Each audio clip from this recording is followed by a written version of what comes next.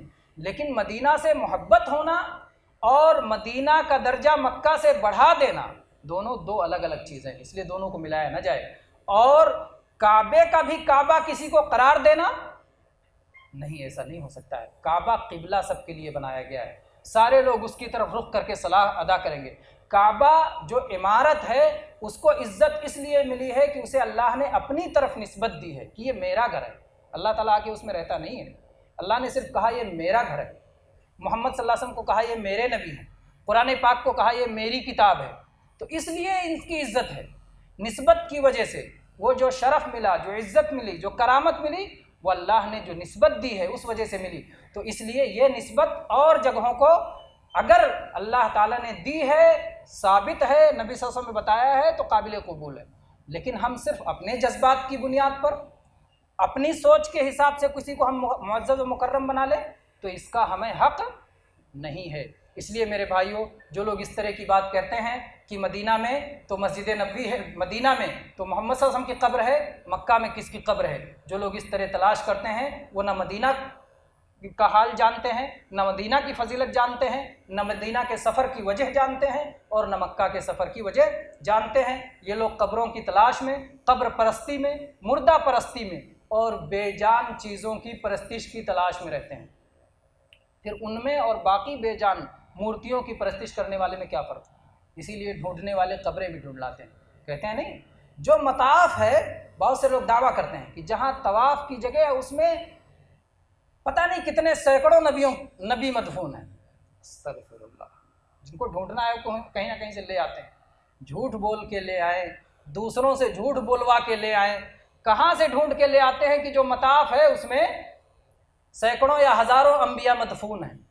ٹھیک ہے، یہ علم آپ کو ہو گیا، یہ علم نبی کریم صلی اللہ علیہ وسلم نے امت کو نہیں دیا، جس کی وجہ سے وہ کتابیں جو امت میں قابل اعتبار ہیں، جس کو حدیث کی کتب ستہ، حدیث کی 6 مشہور کتابیں، صحیحین بخاری و مسلم، اس کے علاوہ جو حدیث کی کتابیں ہیں، مسند احمد ہے، مسند شافعی ہے، مسند امام ابو حنیفہ النعمان ہے، مسند البزار ہے، مسند اور بھی مسانید ہیں اور بھی اجزاء ہیں حدیث کے جو معروف ہیں، اس میں نہیں ہے. اور یہ کہیں سے آپ غیر معروف کتاب سے نکال کے لے آتے ہیں کہ وہاں سینکڑوں نبی مدفون ہیں. تو میرے بھائی، یہ دین جو ہے ہمارا معروف ہے، اور اللہ تعالیٰ نے دین اس لیے نہیں بھیجا تھا کہ کچھ چھپا رہ جائے، کچھ لوگوں کے لیے اعلان ہو. پورا کا پورا دین معلوم، مشہور ہے اور قیامت تک محفوظ ہے. اللہ نے صرف قرآن نہیں محفوظ کیا ہے، قرآن کے ساتھ ساتھ قرآن کی شرح، قرآن کی تفسیر، قرآن کا جو ہے قرآن کے اندر پائے جانے والے اجمال کی تفصیل، قرآن کے اندر پائے جانے والے جو ہے جو عموم ہے، عمومات کی جو تخصیص، اور اسی طرح سے جتنی بھی شرح اور تفسیر اور وضاحت کی ضرورت ہے وہ سب کے سب اللہ نے محفوظ رکھا ہے. اور میرے بھائیوں، اگر صحیح حدیثوں کے ساتھ ساتھ جھوٹی حدیثیں، کمزور حدیثیں بھی پائی جاتی ہیں تو یہ بھی حفاظت کی وجہ سے ہے، تاکہ کل کوئی یہ نہ کہہ پائے کہ تم نے اپنے اپنے حساب سے لے لیا، باقی سب کو جمع نہیں کیا. نہیں، جو بھی نبی کا نام لے کے بیان کیا گیا اس کی حفاظت کی گئی.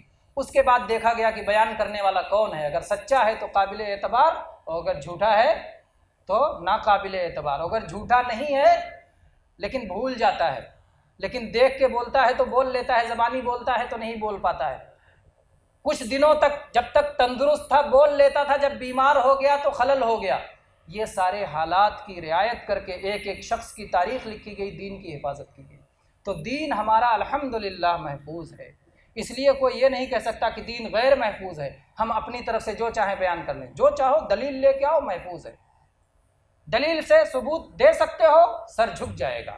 اللہ کی بات آ جائے ہمارا سر جھکا ہوا، رسول اللہ صلی اللہ علیہ وسلم کی بات آ جائے ہمارا سر جھکا ہوا، صحابہ کرام کی بات آ جائے اللہ رسول سے ٹکراتی نہ ہو ہمارا سر جھکا ہوا، اسلاف کی باتیں آ جائیں قرآن و سنت سے ٹکراتی نہ ہو ہمارا سر جھکا ہوا۔ ہم تو متبع سلف ہیں اسی لیے سلفی کہا جاتا ہے، ہم تو متبع اثر ہیں اسی لیے اثری کہا جاتا ہے، ہم تو متبع حدیث ہیں اسی لیے اہل الحدیث کہا جاتا ہے۔ اسے مختلف نام ہیں، کوئی بھی نام دیا جائے تو ہم دلیل کے پیروکار ہیں، سنت پہ چلنے والے ہیں، مسلمانوں کو اکٹھا کر کے ان کی جماعت کے ساتھ رہتے ہیں، اسی لیے اہل سنت و جماعت کہا جاتا ہے۔ تو اس کے مختلف نام ہیں، کتنے بھی نام لیے جائیں، اصل آپ کا منہج ہے، اصل آپ کا طریقہ ہے کہ آپ لا الہ الا اللہ اور محمد الرسول اللہ کی جو بنیاد دی گئی اس بنیاد پہ چلتے ہیں کہ نہیں چلتے ہیں۔ اور وہ بنیاد کیا ہے؟ لا الہ الا اللہ، اللہ کے سوا کسی کی عبادت نہیں ہوگی، ہر طرح کا ہم شرک چھوڑیں گے اور ایک اللہ کی توحید کو اپنائیں گے، محمد الرسول اللہ محمد صلی اللہ علیہ وسلم کی سنت پہ چلیں گے اور ہر طرح کی بدعت کو ٹھوکر ماریں گے۔ یہ ہمارا منہج ہے۔ تو میرے بھائیو، حج کی غلطیوں میں سے سب سے پہلی غلطی یہ ہے کہ ہمیں لا الہ الا اللہ اور محمد الرسول اللہ کا علم نہ ہو۔ یہ بڑی غلطی ہے جو قابل قبول نہیں ہے۔ سب سے پہلے لا الہ الا اللہ سیکھیے اور محمد الرسول اللہ سیکھیے، اس کے بعد حج کرنے کے جائیے۔ تو یہ پہلی غلطی ہے کہ ہم وہاں قبروں کی تلاش نہ کرتے پھریں کہ جا رہے ہیں جنت بقی ڈھونڈ رہے ہیں، جنت المعلیٰ ڈھونڈ رہے ہیں۔ نہ جنت البقی کہنا اسے درست، نہ اسے جنت المعلیٰ کہنا درست، اسے مقبرۃ البقی کہنا چاہیے، بقی کا قبرستان، اسے مقبرۃ المعلیٰ کہنا چاہیے۔ اسی طرح سے بدعات کے پیچھے بھاگتے رہیں، وہ مسجد غمامہ کہاں ہے، تو وہ مسجد سبع کہاں ہے، تو وہ مسجد خمسہ کہاں ہے، یہ سب کے پیچھے نہیں بھاگنا۔ مدینہ تو حج کا حصہ ہے ہی نہیں، مدینہ کا سفر درست ہے، مدینہ کا سفر مستقل ہے۔ آپ جائیں مدینہ منورہ، نبی کریم صاحب مسجد میں صلوات پڑھیں، اپنے گھر واپس آ جائیں۔ مدینہ کا سفر کریں، مکہ نہ جائیں، کوئی اعتراض نہیں۔ آپ مدینہ جائیں، مدینہ سے لوٹ آئیں، یہ ایک مستقل عبادت ہے، اور مکہ جائیں، مکہ سے لوٹ آئیں، یہ مستقل عبادت ہے۔ تو حج ایک مستقل عبادت ہے اور مدینہ کی مسجد کی زیارت ایک مستقل عبادت ہے۔ دونوں عبادتیں ایک ہی سفر میں کر لی جائیں، جائز ہے۔ آپ آئیں حج کرنے، آپ نے حج بھی کیا اور مسجد نبوی کی زیارت بھی کی، ایک ہی سفر میں آپ دونوں عبادت کر لیں، جائز ہے۔ آپ دونوں عبادتوں کے لیے الگ الگ سفر کریں، یہ بھی جائز ہے۔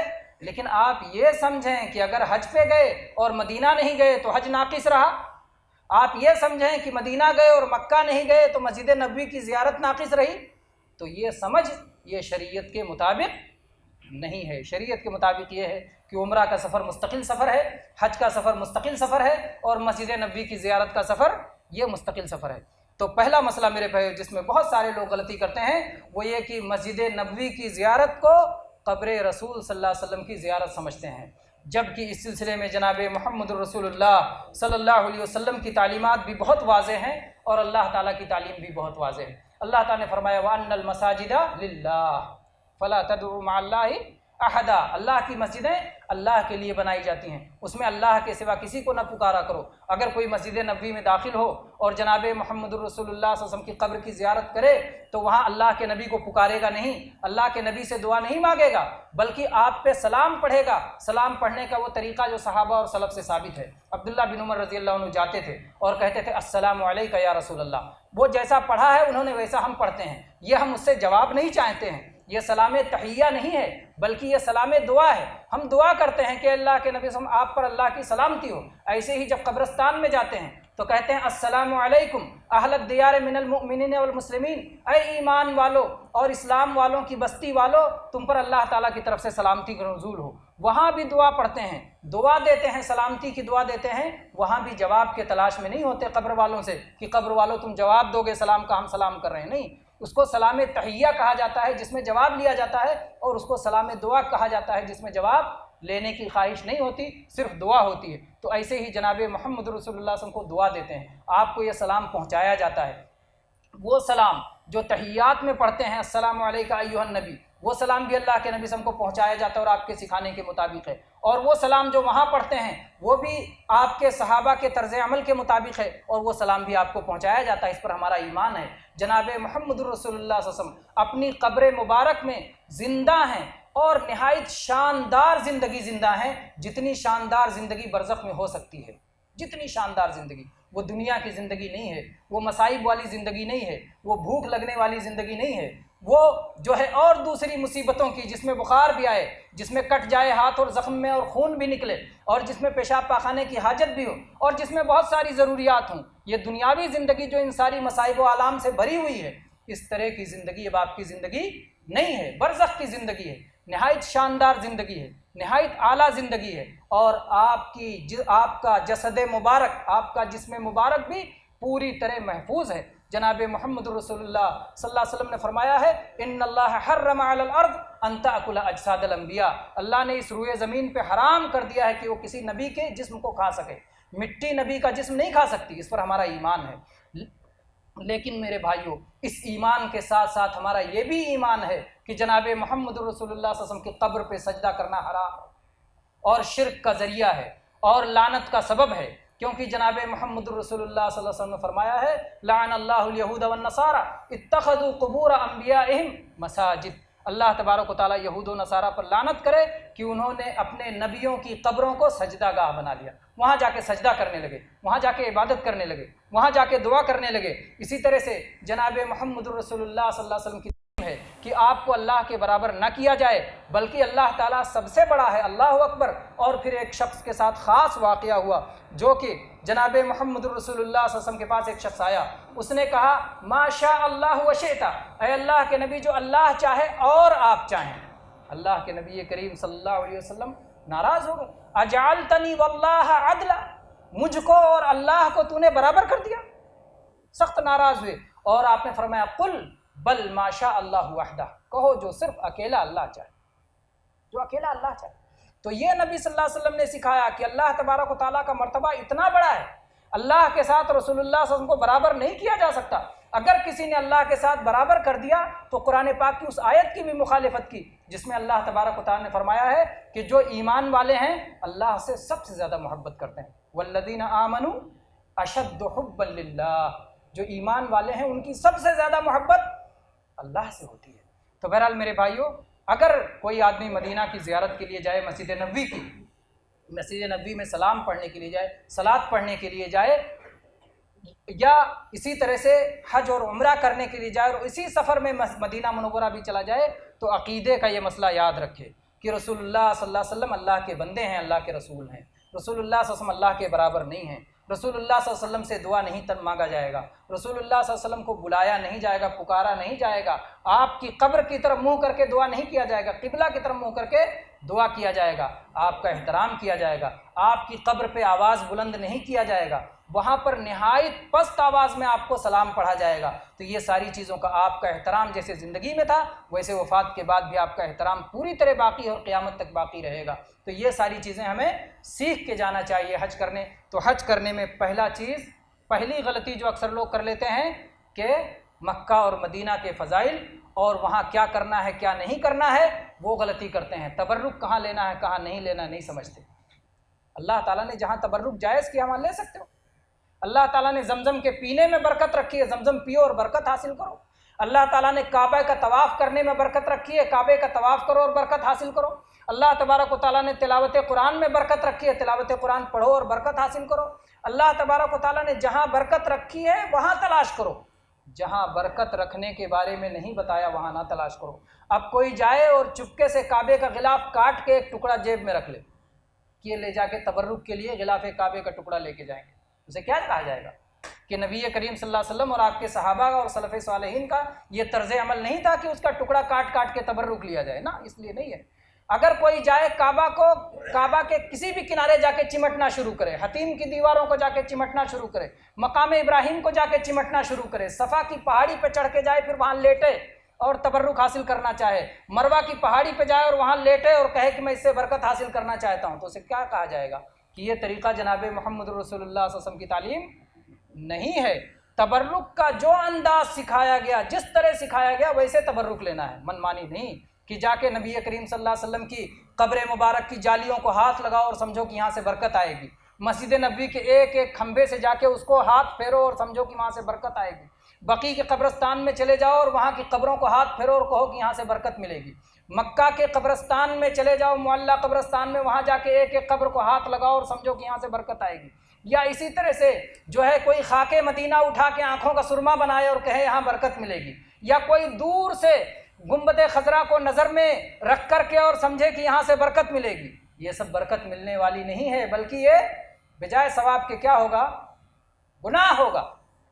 اللہ تعالیٰ راضی ہونے کے بجائے ناراض ہوگا، کیونکہ جناب محمد الرسول اللہ صلی اللہ علیہ وسلم کا طریقہ چھوڑ کر کے، صحابہ اور سلف کا طریقہ چھوڑ کر کے ہم دین پر نہیں چل سکتے ہیں۔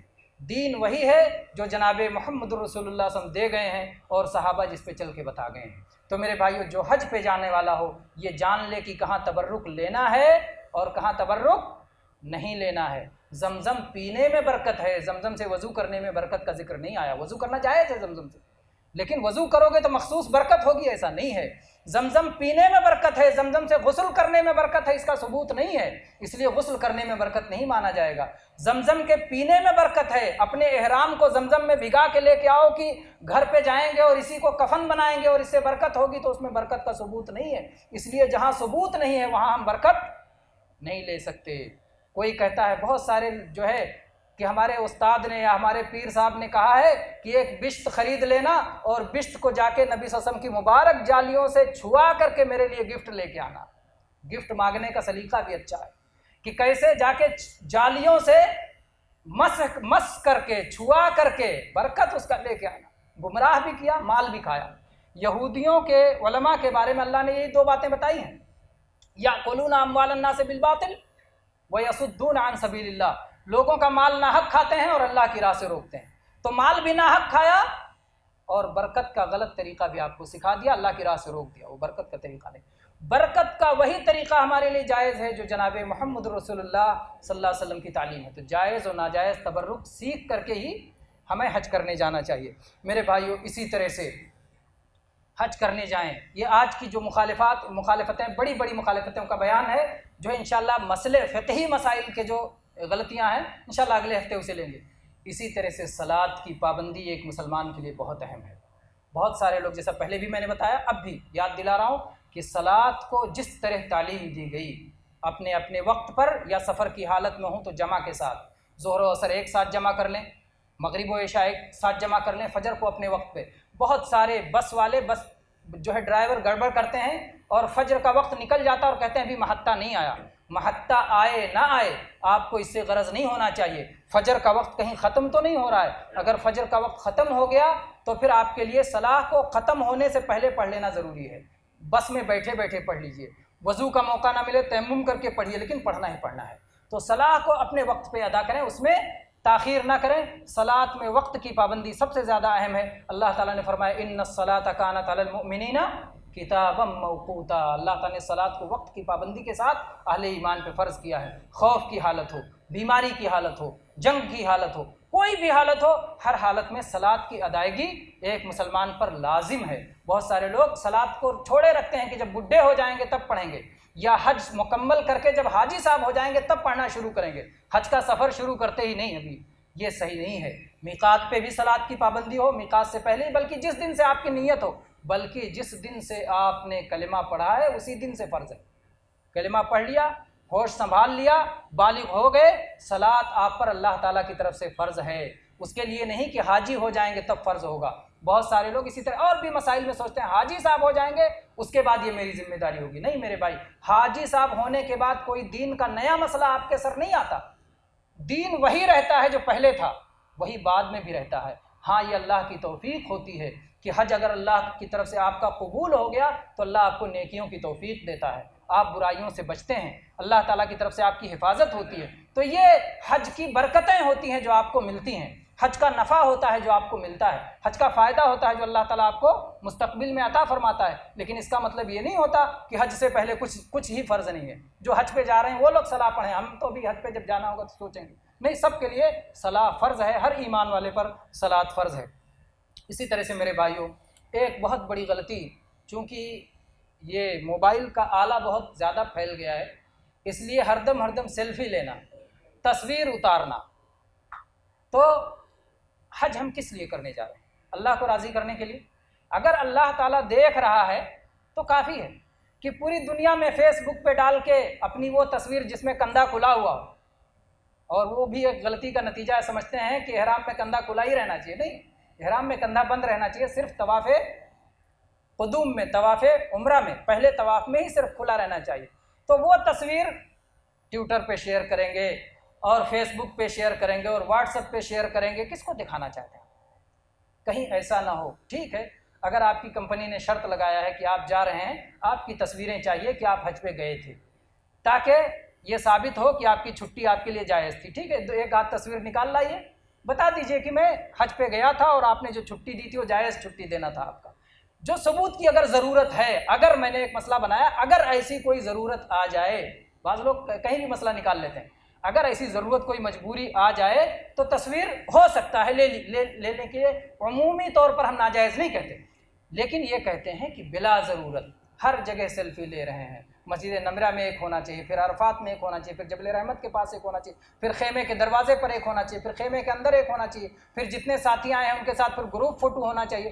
پھر یہ جو مشغلہ ہے یہ وقت کا ضیاع ہے، اور یہ ہمارے ذہن کو یہ محسوس کراتا ہے کہ ہم اپنے آپ کو بہت چھوٹا سمجھتے ہیں، جس کے لیے یہ معمولی چیزیں ہمارے لیے بڑی ہیں. ہم اگر بڑے ہوں گے تو یہ چیزیں ہمارے لیے چھوٹی ہو جائیں گی، لیکن اگر ہم چھوٹے رہیں گے تو یہ چیزیں ہمارے لیے بہت بڑی ہو جائیں گی. کہتے ہیں کہ ایک جو محتاج اور تنگ دست شخص ہو، آدھی روٹی پا جائے تو بہت خوش ہو جاتا ہے، اس لیے کہ آدھی روٹی اس کے لیے بہت بڑی ہے. اور کوئی ایسا شخص ہے کہ اس کے لیے اونٹ ذبح کر دیا جائے، نظر نہیں ڈالتا، چلتا رہتا ہے. کتنے اونٹ لوگ اس کے لیے ذبح کرتے رہتے ہیں اور وہ اس کو موقع نہیں ہوتا کہ وہ کھا سکے. تو اس لیے ہم اپنے آپ کو بہت بڑا، اللہ کا وہ بندہ جو اللہ تعالیٰ کی طرف دیکھتا ہے، اللہ سے چاہتا ہے، اللہ کی جنت حاصل کرنے کا جس کا مقصد ہے، اللہ کی رضا حاصل کرنا چاہتا ہے، محمد الرسول اللہ صلی اللہ علیہ وسلم کے نقش قدم پہ چلنے والا ہے. صحابہ ہمارے لیے رہنما ہیں، ہمارے لیے وہ رہنما ہیں جن کے لیے اس دنیا کی کوئی حیثیت نہیں تھی. وہ اس دنیا سے جب نکلے تھے تو کہتے تھے کہ ہم اس لیے نکلے ہیں تاکہ لوگوں کو اللہ کا بندہ بنا دیں. جو دنیا میں ایک دوسرے کی غلامی چل رہی ہے، ایک بندہ دوسرے بندے کو غلام بنائے ہوئے، ایک شخص دوسرے کے لیے سجدہ کر رہا ہے، جھک رہا ہے، مانگ رہا ہے، ڈر رہا ہے، خوف اور امید لگا رہا ہے، یہ سب ہم چاہتے ہیں اللہ کے لیے ہو جائے، ساری عبادتیں اللہ کے لیے ہو جائیں. اس لیے مسلمانوں کو پیدا کیا گیا ہے کہ لوگوں کو اللہ کا بندہ بنائیں، اپنا بندہ نہ بنائیں، اپنی طرف جو ہے کھینچنے والا اور اپنے سے جڑنے والا نہ بنائیں، لوگوں کو اللہ سے جوڑیں. تو اس لیے میرے بھائیوں، تصویر میں اپنے آپ کو ضائع کرنا، اور اگر تصویر وہ حالت ہو جاتی ہے جس تصویر کو کہ حرام کہا گیا ہے، جس پر لعنت آئی ہے، تو بہرحال وہ تو بہت ہی زیادہ خطرناک ہے. اگر وہ پرنٹ ہو جائے، اگر وہ مورتی کی شکل میں بنا دی جائے، اگر اس کا سایہ ہو جائے، ایسی تصویر ہو کہ جس میں سایہ بھی ہو، وغیرہ وغیرہ، اگر اس کی شرطیں پائی جائیں تو انتہائی خطرناک ہو جاتا ہے. لیکن صرف یادگار کے لیے جو تصویر ہوتی ہے، جس کو بہت سارے اہل علم نے کہا ہے کہ یہ تو آئینہ دیکھنے کی طرح ہے، یہ تو پانی میں جھانکنے کی طرح ہے، یہ ویڈیو کی تصویریں، جس کو کہا ہے کہ یہ کوئی تصویر نہیں ہے بلکہ یہ ریڈیائی لہریں ہیں جو کہ ہوا میں ہر طرف بکھری ہوئی ہیں، بس اس کو مشین کے ذریعے روک لیا گیا ہے. تو یہ بھی اگرچہ کہ یہ کوئی ان تصویر کا حصہ نہیں ہے جو اصل تصویر ہے، لیکن یہ بھی خطرہ ہے کہ کہیں آپ کی ان چیزوں میں نہ ڈال دے جو چیزیں ہمارے لیے نقصان کا باعث ہیں، ہمارے وقت کی بربادی کا باعث ہیں، ہم کو معمولی چیزوں کا رسیہ بنا دیتی ہیں، اور اسی طرح سے ہم کو ایسی چیزوں میں گرفتار اور محو کر دیتی ہیں جو کہ ہمارے درجات کی بلندی کے بجائے ہمارے درجات کی پستی کا سبب بن جاتی ہیں. اسی طرح سے ایک مسئلہ اور لے کر کے آج کا درس ختم کر دیتے ہیں. وہ مسئلہ یہ ہے کہ بہت سارے لوگ جب حج کے لیے نکلنے لگتے ہیں تو سر صفائی کے نام پر کہ حج کے سفر پہ جانا ہے تو صفائی ستھرائی کر لیا جائے، اس لیے صفائی ستھرائی کرتے وقت اپنی داڑھی بھی مونڈ لیتے ہیں مونچھوں کے ساتھ ساتھ، یا یہاں پر اگر نہیں مونڈتے تو جس دن تحلل ہو جاتا ہے، احرام کی حالت میں تو داڑھی نہیں کاٹ سکتے، مونچھ نہیں کاٹ سکتے، بال نہیں کاٹ سکتے، لیکن 10 تاریخ کو جب کنکری مار لیتے ہیں اور قربانی ذبح کر لیتے ہیں، اس کے بعد بال کاٹنا ہوتا ہے، تو بال کاٹنے کے ساتھ ساتھ اپنی داڑھی بھی صاف کر لیتے ہیں. داڑھی کے بارے میں جناب محمد الرسول اللہ صلی اللہ علیہ وسلم کا بہت واضح اور صاف حکم ہے. اللہ کے نبی کریم صلی اللہ علیہ وسلم نے فرمایا ہے، خالف المشرکین اعفوا الشوارب واوفوا اللحى، مشرکوں کی مخالفت کرو، مونچھوں کو پست کرو اور داڑھی کو بڑھاؤ. تو یہ حکم ہے، اور جو چیز رسول اللہ صلی اللہ علیہ وسلم کا وہ حکم ہو تو وہ فرض و واجب سے کم نہیں ہوتا.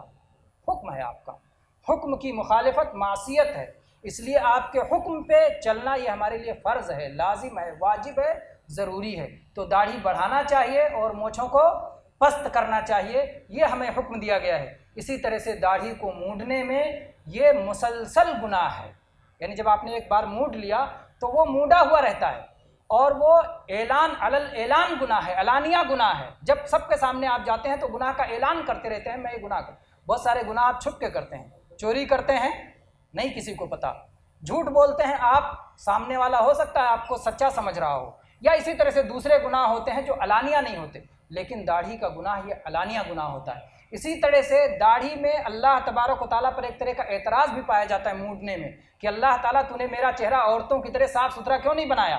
اللہ پہ بھی ایک طرح سے اعتراض ہے، آپ چاہتے ہیں کہ عورتوں کے جیسا اپنا چہرہ بنا لیں، عورتوں سے مشابہت بھی ہے۔